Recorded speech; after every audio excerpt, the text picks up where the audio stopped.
কাঁঠাল বাংলাদেশের জাতীয় ফল। এটি শুধু একটি সুস্বাদু ফলই নয়, বরং আমাদের সংস্কৃতি, অর্থনীতি ও পুষ্টির সঙ্গে গভীরভাবে জড়িত। কাঁঠাল সাধারণত গ্রীষ্মকালে পাওয়া যায় এবং গ্রাম বাংলার প্রায় প্রতিটি ঘরেই কাঁঠাল গাছ দেখা যায়। এটি পুষ্টিতে ভরপুর একটি ফল।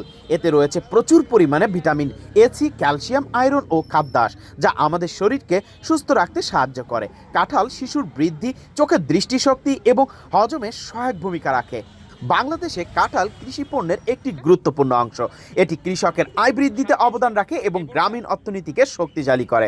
কাঁঠালের কোয়া খাওয়ার পর এর বীজ ভেজে বা রান্না করে খাওয়া যায় এবং গাছের কাঠ ব্যবহার করা হয় আসবাবপত্র তৈরিতে।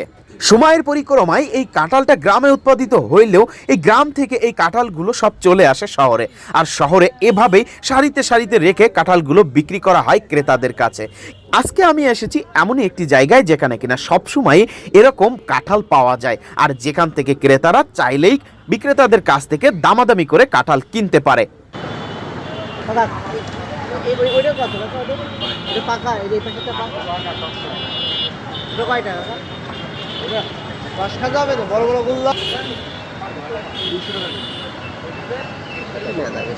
আর এই ধরনের বড় বড় কাঁঠাল খেতে চাইলে আপনাকে আসতে হবে অবশ্যই খুলনার পাওয়ার হাউস মোড়ে, আর এখানে আসলেই পেয়ে যাবেন এরকম বড় বড় ধরনের কাঁঠাল। সবাইকে ধন্যবাদ।